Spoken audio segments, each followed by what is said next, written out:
И какво става, мечоци? Аз съм това Крис и днес ще направим едно видео, да насвежам, добре, и да насвежам целия. Днес ще направим видео, в което ще направим... Гялс, камера, не ме предавай. Гялс, камера, не ме предавай, окей. Готово. Днес ще направим клип, в който ще правим реакция, така че нека да започваме. Между другото, аз пък в 5:40 ще има стрим, така че идвайте. Линк до описанието за Twitch канала ми, ще играем някакви игри и нека да започваме. 10 Urban... Добре, нека първо да направим... Ако някой, например, не може да чете английски, не разбира английски, ще направя български субтитри и нека да започваме.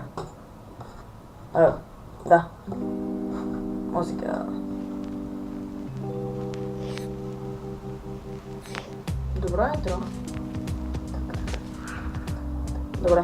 Ever been lying awake at night listening to the sounds of your house moan and groan as it sets, when suddenly you get that spine-chilling feeling that you are being watched, and you don't know where from? Well, according to urban legend, there may actually be someone watching you, and they may be watching you from within the walls. As the urban legend goes, a family had purchased a large older home that is in a more secluded location. After a few weeks of living in the home, they begin to notice that objects are constantly getting lost, and at night they hear strange noises. At first, the family blames it on the house, thinking that they keep misplacing things and the noises are just the sounds of a house settling in for the night. Even as their paranoia grows, neighbors and friends reassure them that it is all in their heads. Until one day, after weeks of no contact, a neighbor comes to check up on them, only to find that the whole family has been brutally murdered. After an investigation begins, the police learn that the house had a secret crawl space in the walls, which is where the intruder lived while he stalked them. He drilled small holes in each wall so he could watch and study their every move before he struck. The murderer was never found. This urban legend is later unintentionally mirrored by real-life events. After the death of his wife, a man and his two daughters decide they need a change of scenery, so they uproot their lives and move to a small farming town. A few weeks after they moved in, the oldest daughter meets a young boy of similar age, who asks to take her on a date, which she obliges. However, the date quickly becomes sour, after the boy reveals his true colors and starts to act very aggressive toward the daughter. After the date ends, the daughter vows never to see that boy again, or at least she thought so. The boy, however, had other plans. Soon the daughter began to feel as though they were being haunted. Constant banging and scratching noises throughout the night, lights constantly flickering, and many of their personal belongings started to go missing. The girls begged and pleaded with their father every day not to leave them alone when he went to work. He strongly believed that this was the girls' odd way of dealing with the loss of their mother. Eventually, they became so fearful of the house that when their father left for work, they too would leave the house, not returning until he did. This continued until the day the daughter found a boy hiding in her closet, wearing her dead mother's wedding gown and wielding a hatchet. Luckily, she and the rest of the family were able to escape before he managed to do any physical harm to them. But when the cops arrived, they found no evidence of the boy ever being in the house.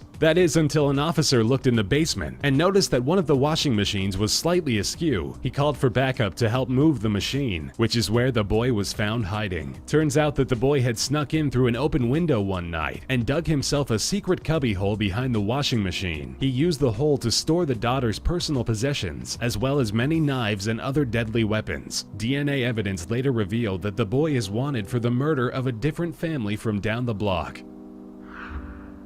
Wow. Every child forces their parents to check the closet and under the bed for him, for they fear that the boogeyman will come and kidnap them in the midst of the night. Of course, most parents tell their children that the boogeyman doesn't exist, but little do they know, he was once quite real. Meet Albert Fish, also known as the original boogeyman. Mr. Fish was a serial child rapist and cannibal who terrorized New York in the early 1900s. Although Albert was only convicted of killing 3 victims, it is believed that he may have murdered up to 100 people. Albert showed no remorse for his actions, and often boasted about his kill count, acting as though it was some kind of sick achievement. What makes Albert Fish so terrifying is that out of all of his known victims, not one of them had reached their teen years yet. Where he kidnapped his victims didn't matter, ranging from kidnapping an unattended child off a busy street to entering a home at night and abducting the child in its sleep. Once he had a child, he would abuse them until he caused their death, after which he would remove their flesh to cook and eat. years. He even claimed he had a child in every state. Albert Fish was the embodiment of every child and parent's worst nightmare. He truly was the boogeyman. This urban legend mostly lives on as a bad plot device in many cheesy horror movies. A young girl alone in a large house starts receiving weird and creepy calls and texts. When she calls 911, they tell her that the call came from within the house. However cheesy this may sound, it became a frightening reality for one 16-year-old. In July of 2014, late at night while house-sitting alone, the young girl started receiving numerous texts from a fellow high school student, Kyle Ravenscroft, who claimed he could see her and that he was watching her through the windows of her house. In true fashion to slasher film traditions, the young girl didn't call the police, as she believed the texts were nothing more than a bad prank. Later, as she was heading for bed, she received one final text that simply read, "I am in your house," which of course she still chalked up to being part of the prank. That was until she went to her bedroom and noticed that the shoes in her closet had been disturbed. That's when she began to realize those texts may have had some truth in them. Sure enough, when the teen searched her room, she found Kyle Ravenscroft hiding in the most likely of places, under her bed. Luckily, the girl escaped unharmed, but for the rest of her life, she'll be checking under her bed. You've probably seen this one on a few crime-solving TV shows. A couple checks into a hotel, but the place smells terrible and the mattress is lumpy, so they call the front desk and complain. So a member of the cleaning staff is sent up to fix the problem. Only they find something way out of their league. They find a dead girl shoved into the bed springs. Sadly, this story is more truth than people realize. In fact, it turns out hotel beds are a popular dumping site for bodies, especially in Las Vegas, Kansas City, and Atlantic City. The strangest part is that in most cases, the body wouldn't be discovered until the day after someone had already slept on it. I guess after being stuck on a long flight, a hotel room smelling of rotting flesh with a lumpy bed is something you'd rather deal with in the morning. According to legend, there was once a young girl who had a deadly illness that caused her to slip into a deep coma. The local doctor that examined her was more than incompetent and informed the family that their daughter had passed. The family arranged for a funeral and had her buried in a nice local graveyard. The family lived close enough to the graveyard that at night the mother could swear she would hear the screams of her daughter begging to be let out. Of course, no one believed her. Days later, the mother convinced the family to exhume the body, only for them to all discover the scratch marks inside the coffin, and that the girl's fingers were all bloody from her trying to claw her way out. This story isn't as far-fetched as you'd like to believe. Premature burials in the late 19th centuries were not only happening, but they were happening at an alarming rate. So much so that safety coffins were invented. These coffins were just like ordinary coffins, but they were outfitted with a bell and string so that anyone who was mispronounced as dead could ring the bell to alert others of their misfortune. Back then, no one knew how to tell if someone was truly dead or in a deep sleep. Their only solution was to scream "wake up" in the faces of the recently deceased, which when you're in a coma does not do you any good. William Tebb attempted to catalog all the instances of a premature burial in a single day and found that the number could be as high as 218 cases. He even found cases of when doctors would begin autopsies and embalmings on the not quite dead yet bodies. So when you go to write your will, request that you be buried with your cell phone. You know, just in case. For some, being buried alive just isn't enough to keep them down. There have been countless stories and legends about a woman who literally digs her way out of a grave to seek revenge on the man who attempted to murder her. It's even the plot of the Quentin Tarantino movie Kill Bill. These stories, however, became a self-fulfilling prophecy when a man attempted to kill his girlfriend of 6 years. He tased her until she lost consciousness, taped her hands and feet together, put her in an old TV box, and buried her in the forest off the highway. The woman, however, was not down for the count. She used her engagement ring to cut through the tape and free her limbs so that she could dig out of her unofficial grave. Since the grave was so freshly dug, the soil was loose and made it easy for her to escape. While bloodied and beaten, she then hitched a ride to the police station to report her soon-to-be ex-fiancé's murder attempt. After his arrest, the police learned that his motive for the attempted manslaughter was that he needed money, and this somehow seemed to be a good idea at the time.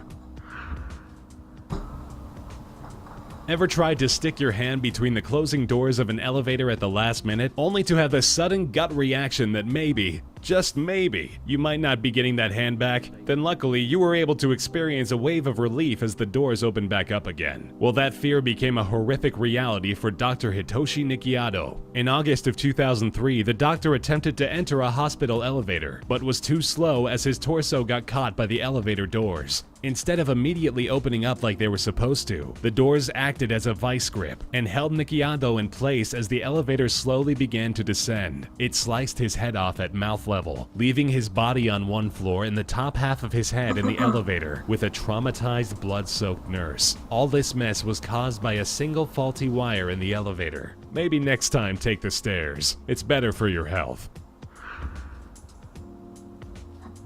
When going to a party, it's common knowledge not to accept drinks from strangers, because they might have laced it with drugs, which could lead to waking up in a bathtub filled with ice, a sharp pain in your side, and a note telling you to seek medical attention because they've harvested your kidneys. Truth is, Mohammed Salim is the man who had his kidneys stolen, although his story is slightly different. Instead, the Indian construction worker thought he had hit the jackpot when out of the blue, a potential employer offered him a high-paying job at a construction site. The employer asked to meet with Mohammed in an isolated place. Mohammed's new employer didn't show up. Instead, men with masks surrounded him and knocked him out. When he regained consciousness, he found himself in an unfamiliar location, with an excruciating pain in his side and a note that simply read, "Tell anyone what happened and your kidneys won't be the only thing you lose."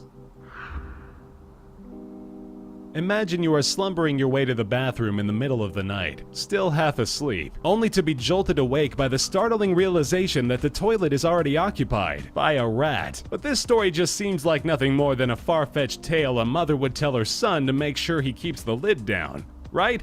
Wrong. Rats are extremely flexible, so they can easily navigate their way through plumbing pipes. And since most pipes only hold water in the traps, the rats wouldn't even have to worry about holding their breath for long. This is actually a somewhat common problem among larger cities with rat problems, like New York or London. Rats have even been found on top floors of high-rise hotels and apartment buildings. A person gets frozen in a block of ice. Everyone assumes they are dead until the ice melts and they wake up. Sounds like another bad sci-fi movie quip, right? Well, tell that to Jean Hilliard, who was found completely frozen in a freezer, like 100% solid ice frozen. After being rushed to the doctors, they assumed she was dead and attempted to de-thaw her body. But much to everyone's surprise, she woke up, and with no residual side effects. Almost like she just took a nap. Cryogenic freezing. The process of completely freezing a person alive so that they can be reanimated, or at least that is how to describe it in layman's terms. However simplified it can be, cryogenics is an incredibly difficult procedure that only seemed to be possible in science fiction novels, but Mother Nature always finds its... Между другото, напишете в коментарите или пък дайте някакво страшно, нали, страшно анимейшън видео, където, нали, да не са глупости, просто не дадете някакво видео, където е реактно. И да, дайте в коментарите някакво яко, страшно видео, така че да, дайте. Way. This time, she found her way in the midwinter of 2010, when 19-year-old Jean Hilliard lost control of her vehicle when driving home. The vehicle skidded off the road and onto a frozen lake before the ice broke and the car fell through. Jean's attempt to escape the icy waters proved futile. When her body was later found, it was completely submerged in the ice. Her body temperature was well below 0 degrees, and she was frozen solid. Even after being rushed to the hospital, doctors assumed she was long dead and only attempted to de-thaw her body so the family could safely transport the remains to a crematorium. But much to everyone's surprise, Jean woke up. The baffled doctors performed numerous tests on her, but after a little over a month, Jean was released, since she displayed virtually no sign that she had ever been in any danger at all. To this day, the only logical explanation is that she was truly sleeping with the fishes.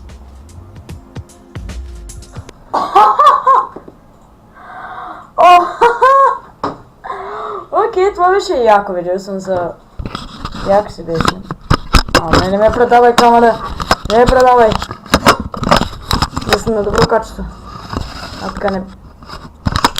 Така камера... Окей. Камерата ми не е перфектна.